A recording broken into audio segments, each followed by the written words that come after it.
Hello friend, welcome to S T tutorial YouTube channel. Friends, हम लोग civics का revision class का 44वां part देखेंगे, जो आपकी जीआईसी प्रवक्ता परीक्षा टी जीटी सभी एग्जाम के लिए काफ़ी महत्वपूर्ण है। इसके पहले का पार्ट आप लोग प्ले लिस्ट में देख सकते हैं जाकर के, जो आपके एग्जाम के जैसे सारे प्रैक्टिस सेट को तैयार किए गए हैं। तो वीडियो को अंत तक जरूर देखिएगा। अगर वीडियो अच्छा लगे तो चैनल को सब्सक्राइब कर लीजिएगा, लाइक कीजिएगा और दोस्तों में शेयर भी कीजिएगा। तो चलिए प्रश्न को शुरू करते हैं। 65 नंबर क्वेश्चन है, निम्नलिखित में से किसे खोखली स्वतंत्रता का प्रतिपादक माना जाता है? खोखली स्वतंत्रता का प्रतिपादक किसे माना जाता है? तो यहाँ पे भी ऑप्शन सही हो जाएगा, जीएस मिल को। ठीक है, जीएस मिल जो था वो उपयोगितावादी विचारक था और इन्होंने जो है स्वतंत्रता को बड़ा महत्वपूर्ण स्थान दिया था। इन्होंने दो प्रकार की स्वतंत्रता बताई थी, स्वयंपरक और परपरक। और स्वयंपरक में इन्होंने पूर्ण रूप से नकारात्मक स्वतंत्रता का जो है समर्थन किया था, जबकि परस्परक कार्यों में इन्होंने राज्य के बंधन की बात कही है। ठीक है, और इन्हीं दो स्वतंत्रताओं के अनुसार ही विद्वानों के अनुसार जो है कार्यों को स्व और पर में बांटना एक विरोधाभास है, क्योंकि यह अंतर करना मुश्किल है कि किस कार्य का प्रभाव समाज पर पड़ता है और किसका नहीं। अतः मिल ने सब कुछ देकर भी कुछ नहीं दिया, इसलिए उसको खोखली स्वतंत्रता की संज्ञा दी जाती है विद्वानों द्वारा। ठीक है, तो बी ऑप्शन आपका सही हो जाएगा। अगला नंबर प्रश्न है, निम्न में से कौन सा राज्य की उत्पत्ति का सिद्धांत विज्ञान के तथ्यों के आधार पर अधिक उचित व विश्वस्त है? तो यहाँ पे सी ऑप्शन आपका सही हो जाएगा, विकासवादी सिद्धांत। ठीक है, विकासवादी सिद्धांत यह मानता है कि राज्य की स्थापना नहीं विकास हुआ है, रक्त संबंधों से कुटुंब, कुटुंब से गांव, गांव से जन, जन से जनपद और धीरे धीरे राज्य कुटुंब का स्वरूप का आकार आ गया है। ठीक है, और इसमें जो है युद्धों, धर्म तथा चेतना की अपनी अपनी भूमिका भी रही है। तो ये सारे तथ्य जो है विकासवादी सिद्धांत की अवधारणा जो है अवगत कराती है। तो सी ऑप्शन आपका सही हो जाएगा। अगला क्वेश्चन है, स्वतंत्रता की अवधारणा निहित है। तो स्वतंत्रता की अवधारणा किसमें निहित है? तो ये अनुचित नियंत्रणों की अनुपस्थिति में ये निहित है। ए ऑप्शन सही होगा। स्वतंत्रता का अर्थ होता है व्यक्ति के विकास में अनुचित नियंत्रणों की अनुपस्थिति, और स्वतंत्रता का अर्थ नहीं कि हर प्रकार के प्रतिबंधों से मुक्त मिल जाए, क्योंकि ऐसी स्थिति स्वच्छंदता कहलाती है, और जिससे जो है निर्बलों और निचले तबके के वर्गों की स्वतंत्रता पूर्णतः समाप्त हो जाएगी। ठीक है, इसलिए स्वतंत्रता की अवधारणा जो है अनुचित नियंत्रणों की अनुपस्थिति में जो है ये निहित होती है। तो ए ऑप्शन आपका सही हो जाएगा।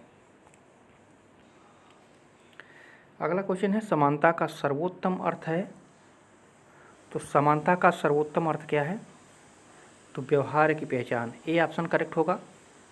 समानता का अर्थ है व्यापक अर्थों में दिया जाना चाहिए। ठीक है, समानता का अर्थ होता है व्यापक अर्थों में दिया जाना चाहिए।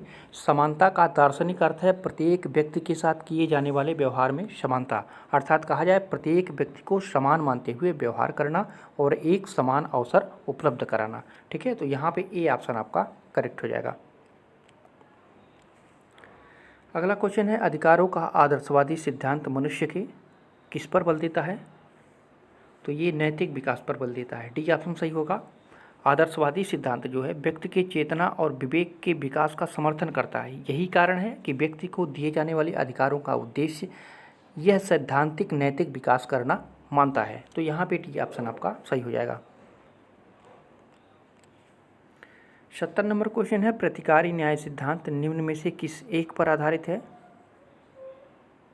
तो ये प्रतिशोध सिद्धांत पर आधारित है। बी ऑप्शन सही होगा। प्रतिकारात्मक दंड सिद्धांत जो है इसमें दंड का आधार प्रतिशोध के सिद्धांत पर आधारित है। ठीक है, इसमें जैसे को तैसा का आधार बनाकर जो है अपराधी को उतना दंड दे दिया जाता है जितना उसने अपराध किया है। तो प्रतिकारी न्याय सिद्धांत जो है प्रतिशोध यानी जैसा को तैसा के आधार पर जो है उसको दंड निर्धारित किया जाता है। तो बी ऑप्शन आपका सही हो जाएगा। अगला क्वेश्चन है, कानून सार्वभौम सत्ता का आदेश है, यह कहा था? तो कानून सार्वभौम सत्ता का आदेश है, यह कहा था डब्ल्यू ऑस्टिन ने। बी ऑप्शन सही होगा। ठीक है, डब्ल्यू ऑस्टिन कहा था कानून जो है सार्वभौम सत्ता का आदेश है। और लास्की ने क्या कहा था कानून के बारे में? तो लास्की ने कहा था कानून समाज में प्रचलित मान्यताओं का विधिक स्वरूप है। ठीक है, ये भी प्रश्न पूछा जाता है, इसको भी याद रखिएगा। लास्की ने कहा था कानून समाज में प्रचलित मान्यताओं का जो है विधिक स्वरूप है। और बेंथम ने कानून के बारे में क्या कहा था? तो बेंथम ने कहा था कानून वह है जो मनुष्य के सुखों में वृद्धि करे। ठीक है, कानून वह है जो मनुष्य के सुखों में वृद्धि करे। और एक्विनास ने कानून के बारे में क्या कहा था? कानून आस्था और विश्वास का वैधीकरण है। ठीक है, तो ये चारों ही इंपॉर्टेंट है, चारों जो है बारी बारी से पूछे जा सकते हैं, तो चारों को आप लोग याद रखिएगा। तो यहाँ पे कानून सार्वभौम सत्ता का आदेश है, ये ऑस्टिन ने कहा था। अगला क्वेश्चन है, न्याय का निवारक सिद्धांत निम्न में से किस सिद्धांत पर आधारित है? न्याय का निवारक सिद्धांत निम्न में से किस पर आधारित है? तो ये कठोर एवं चेतावनी युक्त सजा देना जिससे जुर्म रुके। ठीक है, तो यहाँ पे भी ऑप्शन सही हो जाएगा। निवारक सिद्धांत के तहत जो है अपराधी को इतनी सजा दे दी जाती है कि वह तो दोबारा अपराध करने में अक्षम हो ही जाए, पर साथ ही दूसरे भी दंड देखकर इतने भयंकर हो जाएं कि वह जो है अपराध करने की सोचे भी नहीं। ठीक है, इसी को क्या कहा जाता है? न्याय का निवारक सिद्धांत के आधार पर इसको माना जाता है। तो यहाँ पे भी ऑप्शन आपका सही हो जाएगा। अगला क्वेश्चन है, निम्नलिखित में से कौन सी पुस्तक मैकियावेली के द्वारा नहीं लिखी गई है?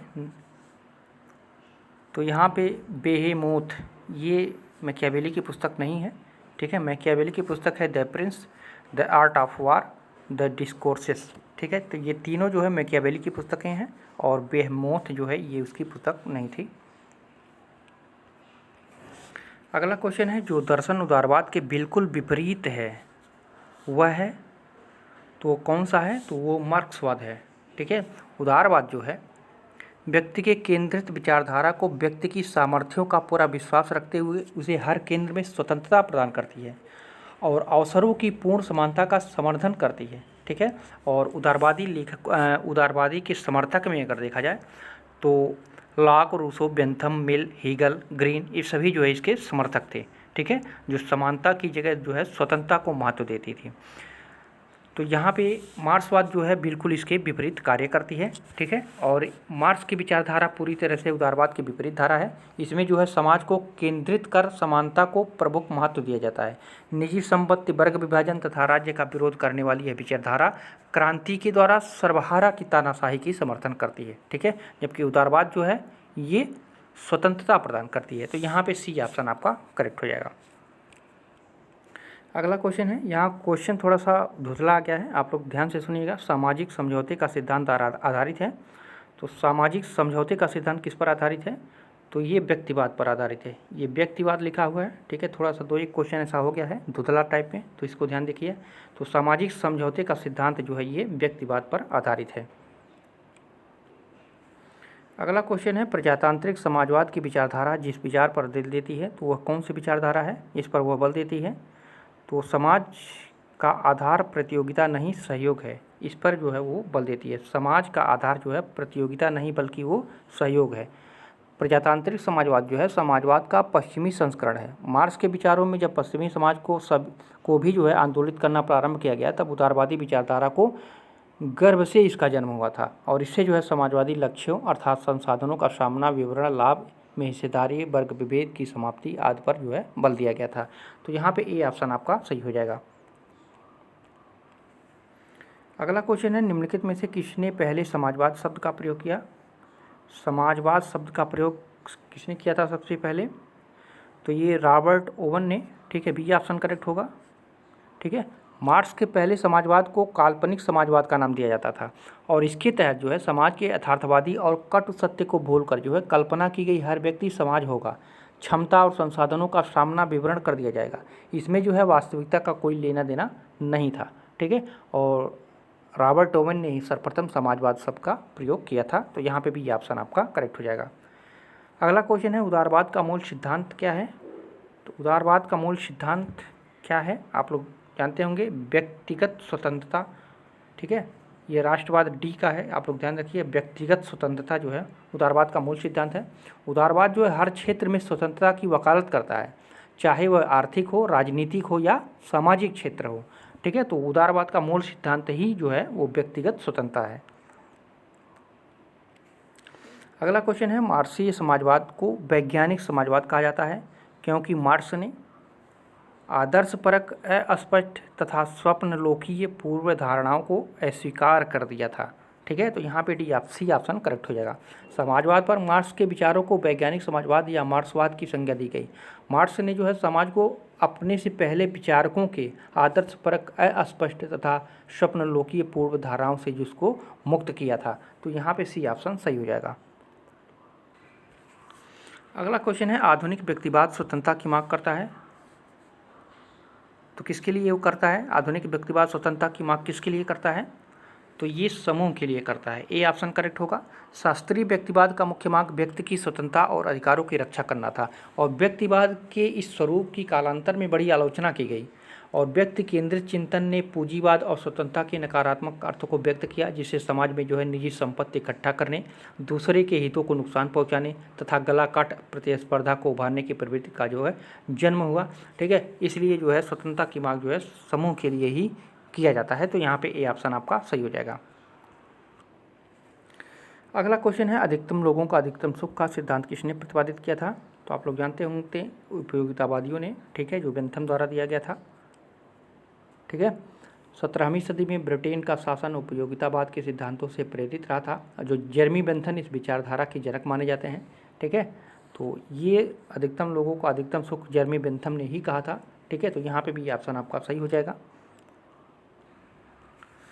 अगला क्वेश्चन है, राजनीतिक दर्शन के रूप में समाजवाद विरोधी है। तो किसका विरोधी है? तो ये सामाजिक अभियांत्रिकी की विरोधी है। ठीक है, सी ऑप्शन करेक्ट होगा। समाजवाद जो है समाज में वर्गों का विरोधी है। मार्क्स जो है सर्वहारा की क्रांति के बाद जो है पूंजीपति वर्ग के नाश का समर्थन करते हैं, और मार्क्स और उसके अनुयायी जैसे माओ मानते हैं कि समाज में वर्गों के बीच भेद होते हैं, पर इसे मिटाया जा सकता है। ठीक है, तो ये समाजवाद विरोधी है। कौन सा? सामाजिक अभियांत्रिकी का। 83 नंबर क्वेश्चन है, निम्नलिखित में से कौन सा युग्म सुमेलित नहीं है? तो इसमें बहुलवाद, ठीक है, बहुलवाद क्रोपोटकिन नहीं था। बहुलवाद का जो समर्थक था स्टर्न मैकाइवर था। ठीक है, और आलमंड था और लास्की था। ठीक है, तो इन तीनों नाम को याद रखिएगा बहुलवाद के समर्थक। और फांसीवाद मुसोलिनी सही है। अराजकतावाद बाकुनिन ये भी सही है। समाजवाद जो है थॉमस मूर, ये भी आपका सही हो जाएगा। ठीक है, तो यहाँ पे डी ऑप्शन आपका करेक्ट हो जाएगा, क्योंकि सुमेलित नहीं पूछा है। अगला क्वेश्चन है, फेबियन समाजवादी मानते हैं कि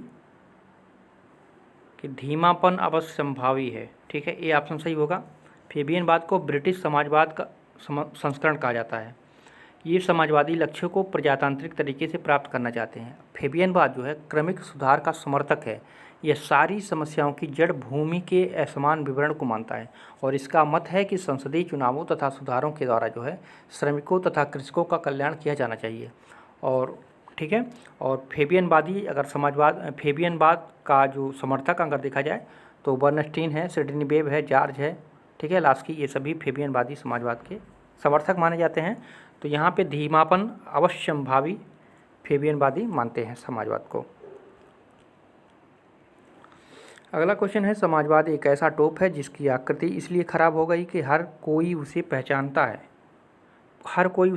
है। यह किसने कहा था?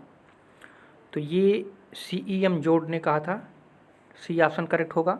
जोड एक प्रमुख समाजवादी विचारक रहे हैं, जो समाजवाद को नवीन संस्करणों का विरोध करते हैं। समाजवाद के मूल सिद्धांतों से इतर लोग भी जो है स्वयं को समाजवादी कहते हैं। तो यहाँ पे जोड ने ये आपका कोटेशन दिया था। तो यहाँ पे सी ऑप्शन आपका सही हो जाएगा। अगला क्वेश्चन है, 86 मार्क्सवाद और फांसीवाद एक मत है। तो मार्क्सवाद और फांसीवाद एक मत है। तो सरकार के अधिनायकवादी लक्षण के विषय में, ठीक है, सरकार के अधिनायकवादी लक्षण के विषय में जो है ये एक मत है। तो यहाँ पे डी ऑप्शन आपका करेक्ट हो जाएगा। मार्क्सवाद तथा फांसीवाद दोनों ही सरकार के अधिनायकवादी लक्षण पर एक मत है, जहाँ मार्क्सवादी राज्य का जो है प्रयोग पूंजीवादी लक्षणों को पूरी तरह से मिटाने और समाज के हित में उत्पादन के सारे संसाधनों पर पूरी तरह से नियंत्रण के पक्षधर है। वहीं जो है फांसीवाद राज्य के समक्ष जो है सभी को तुच्छ मानते हैं और सरकार के अधिनायकवादी लक्षण का समर्थन करते हैं। ठीक है, तो यहाँ पे डी ऑप्शन आपका सही हो जाएगा। अगला क्वेश्चन है, गिल्ड समाजवाद एक मध्यम मार्ग है। गिल्ड समाजवाद एक मध्य मार्ग है। तो किसका? तो ये समूहवाद और संघवाद के बीच का, ठीक है, समूहवाद और संघवाद के बीच का जो गिल्ड समाजवाद है ये एक मध्य मार्ग माना जाता है, बीच का मार्ग माना जाता है। गिल्ड समाजवाद एक ऐसी अवधारणा है जिसमें श्रमिकों के भिन्न समूह भिन्न भिन्न उत्पादन गतिविधियों को नियंत्रित करते हैं और श्रमिकों के समूह शासन व्यवस्था को भी नियंत्रित करेंगे और अपनी कुशलता का प्रयोग उत्पादन के हर क्षेत्र में करेंगे, ऐसा मानते हैं, ठीक है। तो यहाँ पे सी ऑप्शन आपका सही हो जाएगा। अगला क्वेश्चन है, समाजवादी राज्य को मानते हैं। तो समाजवादी राज्य को क्या मानते हैं? एक सकारात्मक गुण के रूप में मानते हैं, एक सकारात्मक गुण के रूप में मानते हैं, ये समाजवादी मानते हैं। और एक दैवी संस्था के रूप में कौन मानते हैं? तो ये आदर्शवादी मानते हैं, आदर्शवादी मानते हैं एक दैवी संस्था के रूप में राज्य को, ठीक है। और एक अनावश्यक बुराई के रूप में कौन मानता है? तो ये अराजकतावादी मानते हैं, ठीक है, अराजकतावादी इसको मानते हैं, राज्य एक अनावश्यक बुराई के रूप में। और एक आवश्यक बुराई के, अनावश्यक है ये यहाँ पे आवश्यक है, और एक आवश्यक बुराई के रूप में कौन मानता है? तो ये उदारवादी मानते हैं, ठीक है, उदारवादी मानते हैं। इन चारों को याद रखिएगा, राज्य को एक आवश्यक बुराई मानते हैं उदारवादी, राज्य को एक अनावश्यक बुराई मानते हैं जो है अराजकतावादी, एक दैवी संस्था के रूप में मानते हैं आदर्शवादी, ठीक है, एक सकारात्मक गुण के रूप में मानते हैं समाजवादी, ठीक है। तो यहाँ पे समाजवादी पूछा है तो डी ऑप्शन आपका सही हो जाएगा। और इन चारों को याद रखिएगा। 89 नंबर है, एक समाजवादी राज्य विश्वास करता है कि राज्य को अधिक से अधिक कार्य दिए जाएं, ठीक है। एक समाजवादी राज्य जो है विश्वास करता है कि राज्य को जो है अधिक से अधिक कार्य दिए जाएं, तो ए ऑप्शन आपका सही हो जाएगा। 90 नंबर क्वेश्चन है, संरचनात्मक प्रकारात्मक उपागम के अनुसार निम्नलिखित में से कौन राजनीतिक व्यवस्था के निवेश कार्य में सम्मिलित नहीं है? तो राजनीतिक विकास जो है ये निवेश कार्य में सम्मिलित नहीं है, ठीक है। संरचनात्मक प्रकारात्मक उपागम के अनुसार जो है निवेश कार्य ये माने जाते हैं, राजनीतिक समाजीकरण माना जाता है, हित स्पष्टीकरण माना जाता है, राजनीतिक संचारण माना जाता है, हित समूहन माना जाता है, राजनीतिक संप्रेषण माना जाता है, ठीक है। और ये तो हो गए निवेश कार्य, और इसके निर्गत कार्य भी पूछे जाते हैं। निर्गत कार्य कौन कौन से हैं? निर्गत कार्य, तो निर्गत कार्य में जो आ जाएगा, इसमें आ जाएगा नियम या निर्माण, ठीक है, दूसरा आता है इसमें अनुप्रयोग, तीसरा आ जाता है अधिनिर्णय, ठीक है। तो ये निर्गत कार्य माने जाते हैं।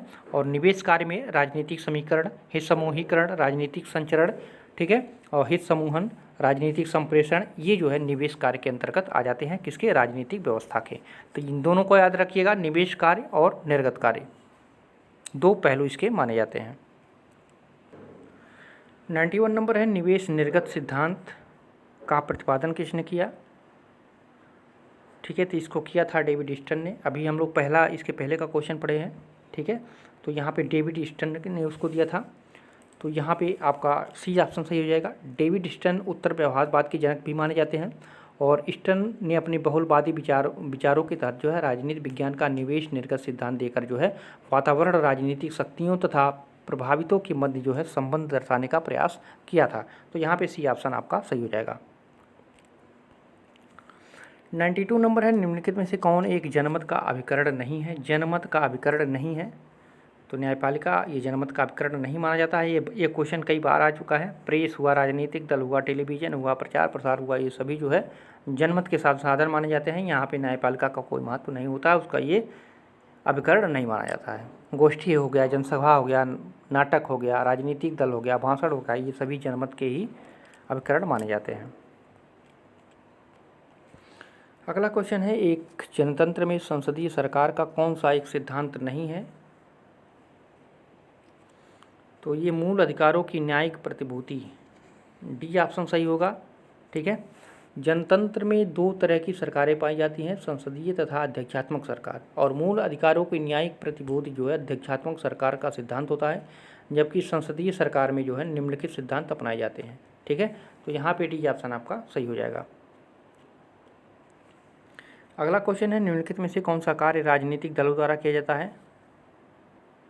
तो चुनाव लड़ने में उम्मीदवारों की सहायता करना, ये राजनीतिक दलों द्वारा किया जाता है, ठीक है, ऑप्शन सही हो जाएगा।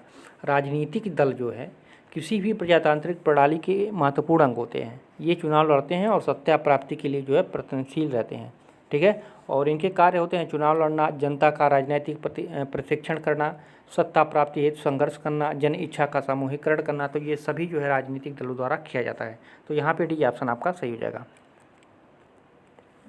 अगला क्वेश्चन है राजनीतिक विकास से अभिप्राय है। तो राजनीतिक विकास से क्या अभिप्राय है? तो राज्य के माध्यम से संपूर्ण समाज का विकास करना ही क्या कहलाता है? राजनीतिक विकास कहलाता है। तो यहाँ पे सी ऑप्शन आपका सही हो जाएगा। अगला क्वेश्चन है भारत में पहली बार प्रतिनिधिक संस्थाएं शुरू की गई थी। तो प्रतिनिधिक संस्थाएं कब शुरू गई थी पहली बार? तो भारतीय काउंसिल एक्ट 1861 के द्वारा, ठीक है। भारत में पहली बार जो है प्रतिनिधिक संस्थाएं जो है भारतीय काउंसिल एक्ट 1861 द्वारा शुरू की गई और इस अधिनियम द्वारा जो है पहली बार विभागीय एवं मंत्रिमंडलीय प्रणाली की नींव रखी गई थी, ठीक है। इसी अधिनियम के द्वारा जो है पहली बार मंत्रिमंडलीय प्रणाली की नींव रखी गई थी, जिसके अंतर्गत लेजिस्लेटिव काउंसिल की स्थापना किया गया था। तो यहाँ पे सी ऑप्शन सही हो जाएगा। 97 नंबर क्वेश्चन है भारत में कानूनी प्रभु कौन है? तो भारत के लोग जो है वो कानूनी प्रभु माने जाते हैं, ठीक है। संविधान की प्रस्तावना में क्या कहा गया? हम भारत के लोग इस संविधान को अंगीकृत, अधिनियमित और आत्मार्पित करते हैं। और इस यही शब्द जो है भारत के लोगों की सर्वोच्च प्रभुता की घोषणा भी करता है और इस बात की ओर संकेत करते हैं कि संविधान का आधार उन लोगों का प्राधिकार है, ठीक है। तो इसलिए कहा जा सकता है कि भारत की कानूनी प्रभु जो है वो भारत के लोग हैं। तो यहाँ पे डी ऑप्शन सही हो जाएगा। तो फ्रेंड्स ये रहे महत्वपूर्ण प्रश्न। कैसा लगा वीडियो कमेंट कीजिएगा और वीडियो को लाइक शेयर भी आप लोग कीजिएगा। लाइक शेयर नहीं करते हैं, ठीक है। फिर मिलते हैं अगले पार्ट में। पूरा वीडियो देखने के लिए आप सभी को धन्यवाद।